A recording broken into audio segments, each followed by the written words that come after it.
안녕하십니까. 공작관TV 그레이트 게임 최수영입니다. 오늘도 저희 방송을 시청하시는 전국 곳곳의 국민 여러분들과 또 해외에 계시는 동포 여러분들께 깊은 감사를 드립니다. 오늘은 저희 시청자께서 이메일을 보내주셨어요. 제목이 우주군의 한반도 배치와 이태원 사고라는 제목 하에 박근혜 대통령과 윤석열 대통령 간의 함수 관계에 대해서 설명을 드리고자 한다면서 메일을 보내왔습니다. 그래서 이 메일 내용을 위주로 해서 국민 여러분들께 이 아주 날카롭게 분석한 이 어느 한 분의 이 투고를 국민 여러분들과 함께 공유해 보고자 합니다. 박근혜 대통령 탄핵에 대해서 많은 분들께서 단순하게 국내 문제로만 생각하시는 경향이 있는데, 박근혜 대통령 탄핵은 미중 패권 전쟁 속에서 2016년에 일어난 아시아 국가 최초로 미국과 체결한 한미우주협정과 사드 배치가 발단이 되어 일어난 국제적인 사건입니다. 아주 쉽게 말씀드리면 미중 패권 전쟁을 벌이고 있는 미국이 군사력을 유지할 예산도 부족하고 중국과는 거리가 너무 멀리 떨어져 있으니 한국의 우주 기술부터 최신 군사기술 및 경제력을 일체에 넘겨서 중국의 대항마로 대한민국을 키우겠다는 전략입니다. 19세기 영국과 러시아의 그레이트 게임 당시에 영국이 러시아 남하를 막기 위하여 자금과 최신 군사 기술을 제공할 테니 러시아를 막아달라고 조정에 먼저 제안을 하였지만, 당시 조선의 조정은 러시아 편에 붙으면서 영국은 일본과 영일동맹을 맺고 일본은 경제강국, 군사강국으로 키웠습니다. 그 과정에서 한반도가 일본의 식민지로 전락한 바 있습니다. 이제는 중국을 견제하기 위해서 한국을 경제강국, 군사강국으로 키우겠다는 것이 한미 우주협정의 핵심 골자인데, 한미 우주협정 체결로 연간 약 350조 원에 달하는 우주시장에 우리나라도 진출이 가능하게 되었습니다. 또 미국은 거의 모든 분야의 기술을 한국 기업들에게 넘겼고 한국군의 미사일 개발을 관련한 모든 제안을 풀어주었습니다. 한미 우주협정은 달 탐사 기술을 미국 나사, 미국 항공우주국이 한국에게 넘긴다는 것이 주요 골자인데, 이는 장거리 탄도미사일 ICBM을 개발할 수 있도록 미국이 지원한다는 의미입니다. 또 ICBM은 핵미사일이 아니면 개발할 이유가 없기에 한국의 핵무장을 의미하는 것이었습니다. 이런 전략은 이명박 정부 시절부터 준비가 되었고, 박근혜 정부에서 한미 우주협정을 맺었으며 윤석열 정권에서 착실하게 추진되고 있습니다.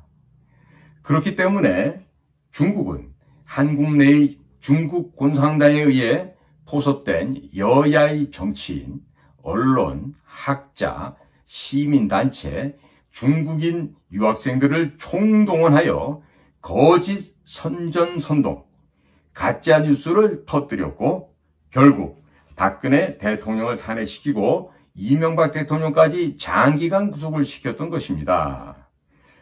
이번 이태원 사고는 박근혜 대통령이 탄식 시즌2로 주인공만 박근혜 대통령에서 윤석열 대통령으로 바뀐 것이라 보시면 되겠습니다.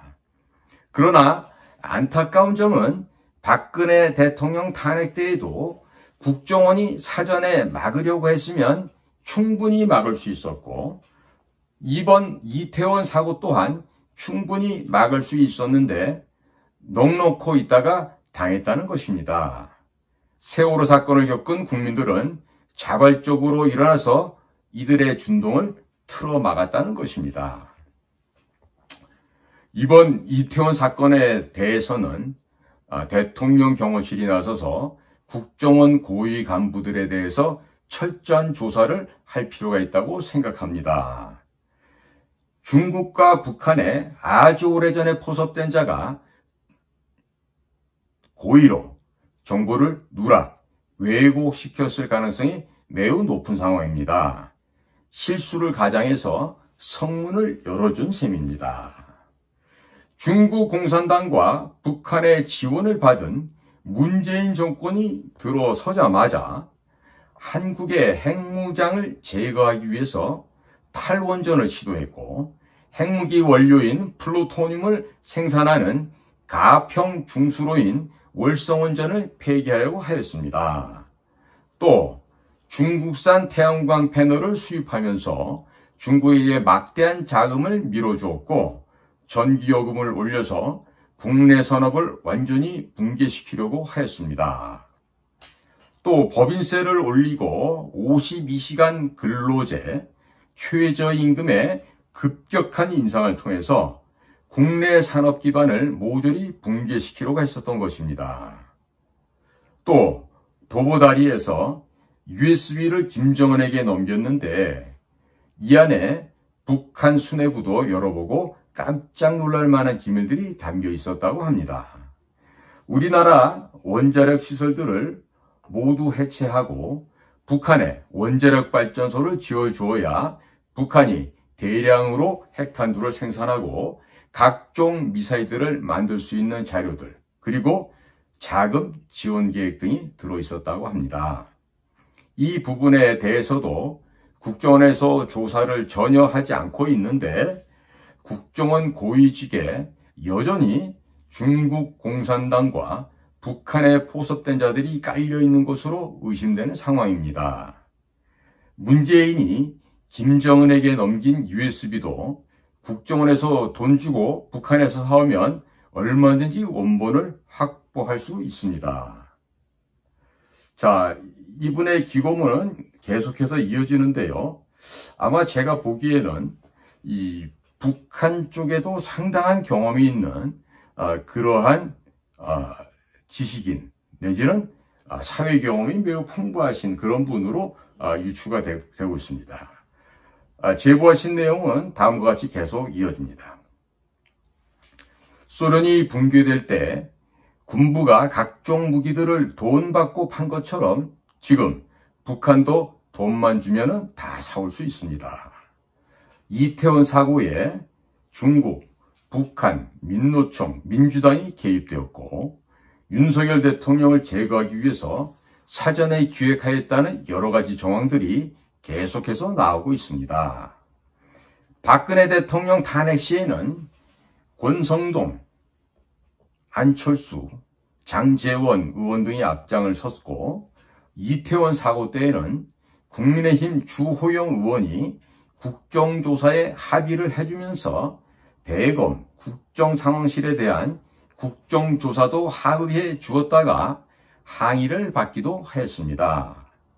또 경찰이 조사 결과를 발표하지도 않았는데 정부 보상안을 발표하는 등 알 수 없는 행보를 보였습니다. 우선적으로 박근혜 대통령 탄핵 당시를 살펴보면 이번에 이태원 사고를 기획해서 윤석열 대통령을 끌어내리려고 기획한 세력이 어디인지도 파악할 수 있고 윤석열 대통령의 측근들, 국가안보실, 국정원, 경찰 등에 잠입한 중국 공산당의 하수인들도 발견할 수 있을 것입니다. 박근혜 정부에서 사드 배치를 발표하자 민주당을 추종하는 좌파 시민단체들이 성주로 이사를 가서 성주 지역 주민으로 위장을 하고 성주 참외가 사드 전자파에 튀겨진다고 거짓 선동을 하였던 것입니다. 그리고 언론이 온갖 가짜 뉴스를 보도하고 민주당에서 박근혜 대통령을 탄핵시켜야 한다고 주장했고 2016년 8월 15일 중국 인민일보에서 사드를 배치할 경우 박근혜 대통령이 탄핵될 수 있다고 사설을 게재하면서 한국 내 친중 세력에게 박근혜 대통령을 탄핵시키라고 지령을 내렸습니다. 그리고 2016년 11월에 박근혜 대통령에게 당시 새누리당 지도부들이 찾아가서 자진하야, 자진사퇴를 종용하였고 박근혜 대통령이 이를 거부하자 더불어민주당 송영길은 정권을 무너뜨리고 자신들이 정권을 잡게 해준다면 사드를 반대하겠다고 자신들을 지지해달라고 요청한 것이 언론에 폭로된 바 있었습니다. 실제로 2017년 1월 말에는 중국인 유학생 6만여 명이 박근혜 대통령 탄핵 집회에 참석했다는 기사가 나왔습니다. 그리고 민주노총은 매주 가수들을 동원하여 광화문과 서울시청 광장에서 콘서트를 진행하였고 일본 공산주의 단체인 JR 철도 노조를 초청하여 촛불 집회에도 참여시킨 바 있습니다. 또 전교조 선생들은 학생들에게 봉사 점수를 준다면서 촛불 집회에 참여시켰고 온라인 커뮤니티에는 촛불 집회 참가 시 3만 원을 준다면서 촛불 집회 아르바이트생을 모집하기도 하였습니다.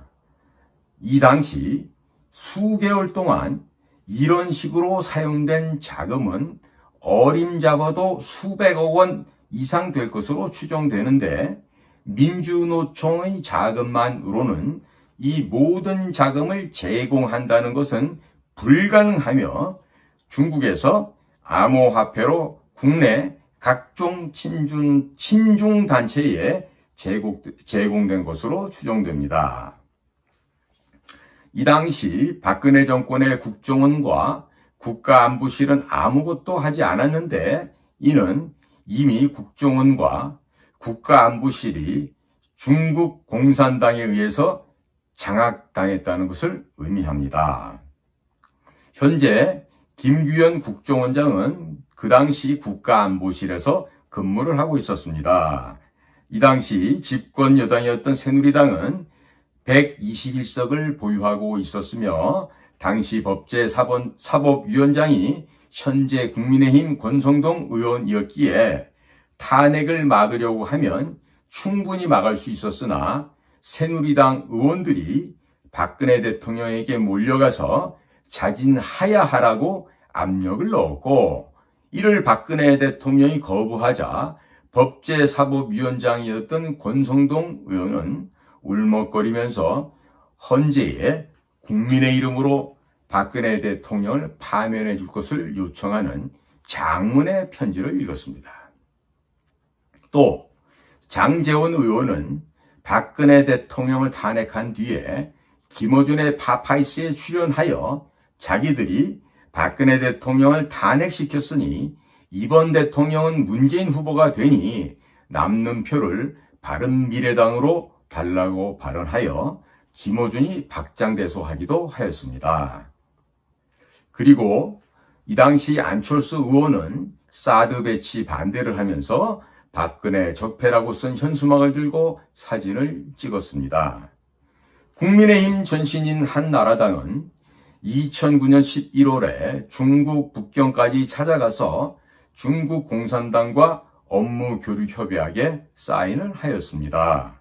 그 내용을 자세히 보면 업무 교류 협약을 파기할 때에도 사전에 중국 공산당과 협의를 하게 되어 있어서 사실상의 노예 계약서를 체결한 것입니다. 한미 상호 방위 조약도 둘 중 한쪽이 파기를 하겠다고 선언하면 1년 후에 자동적으로 파기가 되는데 한나라당이 중국 공산당과 맺은 MOU는 파기 전에 협의를 해야 한다는 것이 말이 되지 않습니다. 또 2015년 당시 새누리당 산하 정책연구소인 여의도연구원은 중국 공산당 산하의 차얼 학회와 또 다른 업무 교류 협약을 맺고 중국이 추진하는 1대1로와 박근혜 정부의 유라시아 이니셔티브를 접목시키는 것을 연구하기도 하였습니다. 더불어민주당의 민주연구원은 2019년에 중국 공산당 당교와 북경에서 업무 교류 협약을 체결했습니다. 이로써 대한민국의 양대 정당 모두 중국 공산당 하부 조직으로 전락하게 된 것입니다. 이미 2009년부터 현재 국민의힘은 중국 공산당의 조선 총독부로 전락하였고 대한민국을 사회주의 국가로 끌고 가는 정책들을 만들기 시작했으며 한나라당 시절부터 애국 보수적인 인사들을 서서히 공천에서 배제하면서 좌익 인사들을 끌어들이는 작업을 하였습니다. 그런 작업들이 절정에 달한 시점이 박근혜 대통령이 2015년에 중국 공산당 전승절 행사에 참여하여 천안문에 올라갔던 사건입니다. 미국에서 여러 루트를 통해서 박근혜 대통령에게 중국 공산당 전승절 행사에 참석하지 말 것을 간곡하게 요청하였지만 주변의 참모들이 박근혜 대통령의 눈과 이를 가리고 전승절에 참여하도록 만든 것입니다. 이 과정에서 우리가 눈여겨봐야 하는 사람은 현재 김규현 국정원장입니다.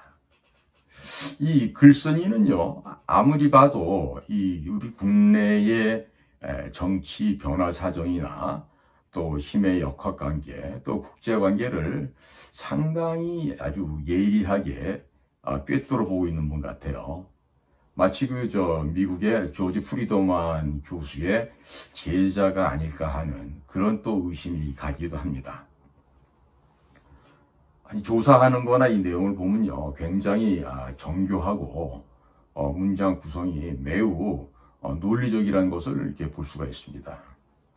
이어지는 얘기는 다음과 같습니다. 윤석열 정권의 김규현 국정원장은 서울대학교 치과대학 학사로 졸업을 하고 하버드대학교 행정학 석사 학위를 취득한 후 제14회 외무고시에 합격을 하고 주로 미국 쪽에서 외교관으로 활동하였습니다. 그런데 박근혜 정권에서 갑자기 국가안보실 1차장 겸 국가안전보장회의 사무처장이 되었고 2015년 10월에는 국가안보실 2차장이 되었습니다. 외교부 쪽 직원들 말에 의하면 김규현 국정원장은 데스크가 중요하다면서 외국의 대사로도 나가는 것을 기피한 인물이었고 현장하고는 전혀 거리가 먼 사람이라는 것이 갑자기 국가안보실 차장이 되었던 것입니다. 실력으로 그 자리에 올라간 것은 아니라는 생각이 드는 대목입니다. 이러면서 여러분도 회사를 다녀보셔서 아시겠지만 실적이 없는데 진급을 하려면 상관들에게 여러 가지 많은 일을 해야 한다는 것을 잘 아실 겁니다. 미국 쪽에서 여러 루트로 수차례 박근혜 대통령의 중국 공산당 전승절 참석을 만료하였음에도 불구하고 미국 쪽 외교관으로 오래 근무했었던 김규현 국가안보실 제1차장에게도 당연히 미국이 요청을 했을 것으로 생각이 됩니다. 그런데 박근혜 대통령의 중국 전승절 방문을 막지 못하였고 박근혜 대통령 탄핵 시도가 있었음에도 불구하고 아무런 구체적인 대응을 하지 않았다는 것입니다. 이 정도면 현재 김규현 국정원장과 중국 공산당과의 관계를 한번 의심해 볼 만합니다. 책상 물림만 하던 그를 실무가 매우 중요한 국가안보실에 누가 추천을 했는지도 조사해 볼 필요가 있겠습니다. 민간 분야 중소기업에서도 한 번 실패한 임원은 채용을 하지 않는데, 자기가 모시던 박근혜 대통령께서 중국 공산당 전승절에 참석하는 것, 또 탄핵되고 구속되는 것을 막지 못하였다면 중국 공산당에 이미 오래전에 포섭되었거나 아니면 매우 무능한 사람이라고 합리적인 의심을 해볼 수 있습니다. 그리고 자기가 모시던 대통령이 탄핵되고 감옥에 갔으면 자기도 실패한 국가안보 책임자였기 때문에 도의적인 책임을 지고 정보라인에서 손을 떼야 하는데, 윤석열 정권에서 국정원장이 되었다는 것은 상식적으로 이해가 되지 않으며 특정한 목적이 있는 것이 아닌지 의심해 볼 필요가 있습니다. 또 누가 이 사람을 국정원장으로 추천했는지도 조사를 해볼 필요가 있습니다. 이태원 사고가 일어나기 전에 민노총은 대구 10월 공산폭동을 기념하기 위해서 매년 10월에 대규모 집회를 실시했습니다. 또 윤석열 대통령을 끌어내리겠다는 이야기를 공공연하게 하고 다녔습니다. 그리고 원래 서양에서 할로윈 축제는 10월 31일인데 좌파 매체인 MBC에서 할로윈데이 축제를 이태원에서 10월 30일 토요일에 한다고 많이들 오라고 대대적 홍보를 하였고, 용산과 이태원이 바로 인근이라는 것을 감안한다면 민노총이 용산에서 집회를 하고 이태원으로 몰려가서 어떤 짓을 할 것이라는 것은 충분히 예상할 수 있었습니다. 국정원에서 사전에 충분한 조치를 취할 수 있었습니다. 이 점은요, 저도 작년 추석 되기 전에 이봉규 TV 나가서 10월 11월에 윤석열 대통령을 끌어내릴 민중 봉기가 있을 거라고 경고 방송을 이미 한 바 있었죠. 그리고 우리나라의 군, 경찰, 정보기관 모든 국가 단위에서는 이러한 민중 봉기에 대비해야 된다고 경고 방송을 일찍이 한 바 있었습니다. 글쓴이의 이야기는 계속해서 또 아래와 같이 이어집니다. 김규현 국정원장이 박근혜 대통령 시절에 청와대 국가안보실에서 근무를 하면서 촛불 집회 및 박근혜 대통령이 탄핵되는 과정을 보았다면 선제적으로 조치를 취했어야 마땅하는데 아무런 조치를 취하지 않았다는 것은 직무유기에 해당합니다. 아니면 무능하든지요. 이번 이태원 사고에도 북한 및 중국의 마약 성분이 대거 뿌려진 것으로 의심될 만한 정황 증거들이 발견되고 있으며 9월부터 인터넷 커뮤니티에 중국 하얼빈의 IP 주소로 윤석열 대통령이 제거될 것이라는 이런 글들이 대거 올라왔었는데, 박근혜 대통령 탄핵을 막지 못한 자가 또 윤석열 대통령 제거를 위한 기획을 막지 못했다는 것은 김규현 국가정보원장이 중국이 심어놓은 트로이 목마는 아닌지 국민들이 매우 불안한 상황입니다. 대통령 경호실에서도 이런 부분은 한번 따지고 들어가야 할 것입니다. 중앙정보부 부장 김재규가 박정희 대통령을 시해한 사건이 있었기 때문에 김규현 국정원장이 아주 오래전에 중국 공산당에 의해서 포섭되었을 가능성도 염두에 두고서 대통령 경호에 신경을 써야 할 것입니다.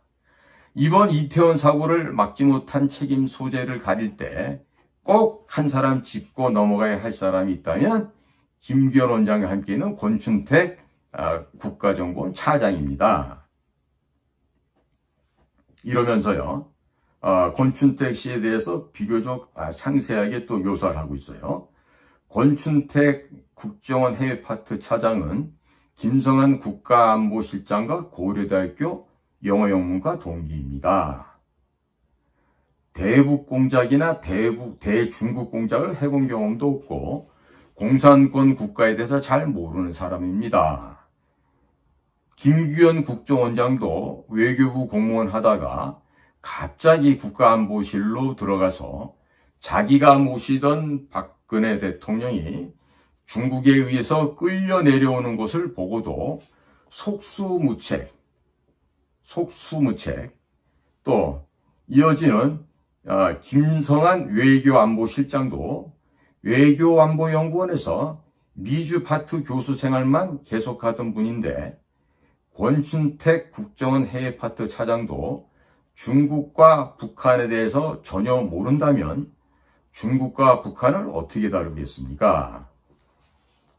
그러면 외교안보 라인에 중국과 북한 전문가가 하나도 없는데 그러면 대통령한테 잘못된 정보를 제공할 가능성이 매우 높습니다. 또 북한과 중국의 윤석열 대통령 제거 공작을 어떻게 막아낼 수 있겠습니까? 미국의 인도 태평양 전략은 중국을 조각내는 것이 기본 전략 목표입니다. 국정원 내부에도 중국과 북한에 대해서 현장 경험이 풍부한 인원들이 많은데 그런 사람들은 모두 배제하고 공산권에 대한 이해가 전혀 없는 자를 중요한 해외 파트 차장으로 임명했다는 것은 중국이나 북한에서 오는 각종 공작을 막아내는 것을 포기하겠다는 이야기로 들립니다. 중국과 북한에서 오는 윤석열 대통령 제거 공작에 대해서 문을 열어준 셈입니다. 이번 이태원 사고가 일어나기 전에도 인터넷 커뮤니티에 9월부터 하얼빈 IP 주소로 윤석열 대통령이 제거될 것이라는 글이 계속 올라왔었기에 이런 것들만 제대로 모니터링하고 추적했었더라면 이태원 사고는 사전에 막을 수 있었다고 생각이 듭니다. 또 권춘택 차장은 원세훈 국정원장 비서 시절 권력 사유화 등의 의혹으로 내부에서 동료들로부터도 비판을 받았던 사람인데 이런 사람을 대통령 호위무사로 임명했다는 것은 김규현 원장과 유유상종이라는 생각이 듭니다. 또 원세훈 국정원장 서울시 공무원 출신으로 광우병 사태를 막지 못하여 이명박 정권이 실물 정부로 전락하는데 공을 세운 사람입니다. 게다가 원세훈 원장은 개인적인 비리도 있고 그 부인이 김정숙 여사 못지않게 국정원 조직을 이용하여 해외 관광을 하는 등의 무리를 일으켰습니다. 자기 실력이 출중하고 정상적으로 성실하게 근무를 한 정보요원이라면 원세훈 원장 밑에서 비서실장을 하는 것은 자존심이 상해서 오래 할 수가 없을 것입니다. 국가정보기관은 개인의 철새를 위해서 존재하는 것이 아닙니다. 윤석열 대통령 제거를 위해서 또는 대한민국을 붕괴시키기 위해서 많은 공작이 들어올 때 제일 먼저 걸러내는 곳이 국정원의 해외 파트입니다. 국정원 해외 파트가 뚫리면 대통령과 대한민국 안보가 위험해지기 때문에 대통령 경호실에서는 권춘택 차장이 임명되는 과정에 대해서도 면밀하게 살펴보시기 바랍니다. 대통령 경호실은 중앙정보부장이 박정희 대통령을 시해했다는 역사적 사실을 잊지 마시고 박근혜 대통령이 탄핵되는 과정에서 국가정보라인이 아무 역할을 하지 못했다는 것을 잊지 마십시오. 앞으로 윤석열 대통령을 제거하려는 공작들이 무수히 들어올 것인데 정보기관의 고위직들이 이미 적에게 오래전에 포섭되었다면 의도적으로 정보를 누락, 조작, 왜곡할 수 있다는 점도 명심하시기 바랍니다. 이태원 사고는 국정원이 충분히 막을 수 있었지만 정보기관이 아무 일을 안 했고 사고 후에 국민들이 좌익 세력들의 준동을 틀어막았다는 것을 잊지 마시길 바랍니다. 보내주신 메일은 여기서 마무리를 짓고 있습니다. 지금 오늘 이 한 애독자가 이 글을 보내준 걸 보면은요, 이 대한민국 국민들의 수준이 무척 높다는 것을 우리가 알 수 있습니다. 특히나 이 글 내용들을 쭉 제가 전반적으로 볼 때 이것은 정말 적지 않은 학문적인 배경과 함께 실질적으로 사회생활 경험에서 아주 진하고 또 아주 핵심적인 분야에서 종사를 하였던 경험이 있는 그런 전문가적인 견지에서 이 글이 작성된 것이 아닌가 하는 이런 평가를 하게 됩니다. 세상이 이처럼 투명합니다. 우리가 모르는 것 같아도 외부에서는 우리를 다 알고 있다고 우리는 생각해야 될 것입니다. 특히나 지금 이 기고된 이 문장을 보면은요, 이 정보기관에 대해서도 상당 부분을 지금 짚고 있는데요. 저도 지금 우리 국가정보원의 내부적인 골마 터진 상태에 대해서 자주 말씀을 드리곤 했습니다만은, 이제는요, 국가정보기관, 비밀정보기관이라고 해서 숨겨둘 만한, 은리시킬 만한 어떠한 비밀이 없을 만큼 모든 것이 다 파헤쳐졌다는 겁니다. 이제는 더 이상 드러낼 민낯조차 없는 상황이 되어버린 것이죠. 특히나 서훈이 2017년에 국가정보원장으로 부임을 하면서 국정원의 발전 개혁을 위한 특별위원회, 즉 적폐청산위원회 TF를 만들어서 민변의 변호사들, 또 현직 검사들 중에서 박범계 의원, 박범계 후에 이제 법무장관이 되죠. 박범계의 라인이었던 사람들, 그리고 참 도무지 우리가 이해할 수 없는 부류의 외부 인사들, 또 성공회대 무슨 정혜구라는 교수, 거기다 이제 치명적으로 국정원을 파괴하는 데 일조했던 사람들은요, 중앙정보부 안전기획부 시절에 입사했던 비교적 나이가 있는 유경험자들로서 적폐청산위원회에 참여해서 도둑질을 하고 고향집을 파괴시키며 동료들을 죽여 없애버리는 과정에 동조했던 자들이 있었다는 겁니다. 그들은 적폐청산위원회에 참여하여 내부적인 비밀 정보 자료를 공개하는데도 서슴지 않고 동조하였고, 또 동료들이, 또 후배들이 억울한 누명을 쓰고 형무소에 가서 옥살이를 할 때 그렇게 참여했던 자들은 해외 다른 나라의 대사로 파견 나가고, 또 다른 고위관직을 얻어서 또 후반부를 멋있게 릴렉스하는 그들만의 유복하고 행복한 삶을 살았던 것으로 지금 보여져요.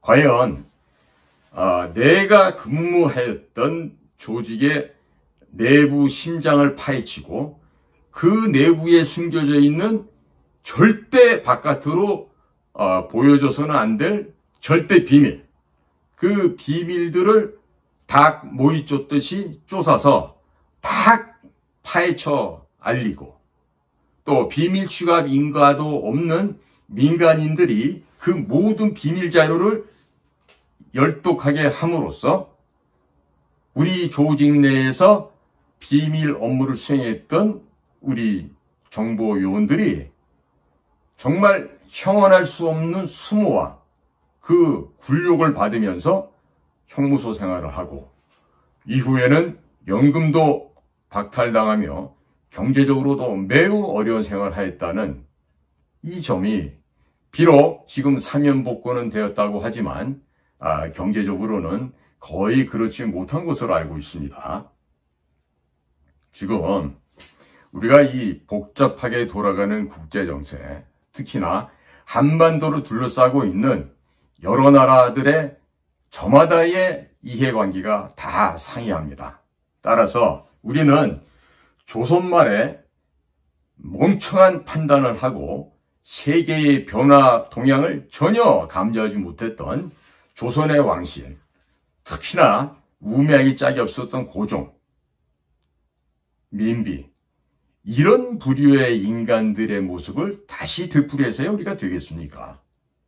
우리는 주도적으로 앞으로 닥칠 우리의 미래를 우리 스스로가 헤쳐나갈 수 있는 지혜와 역량을 구비하고 또 그것을 더욱더 강화시켜야 될 것으로 믿습니다. 오늘은 박근혜 대통령과 윤석열 대통령과의 함수관계, 이 두 분의 관계를 통해서 바라본 여러 가지 국내 변화상에 대해서 말씀을 올렸습니다. 오늘도 저희 공작관TV 그레이트 게임 경청해주신 모든 시청자 여러분들, 또 국내외의 동포 국민 여러분들께 감사를 드립니다. 다들 안녕히 계십시오. 이호근 방송. 구독, 좋아요는 좋은 방송을 만드는 데 큰 힘이 됩니다. 감사합니다.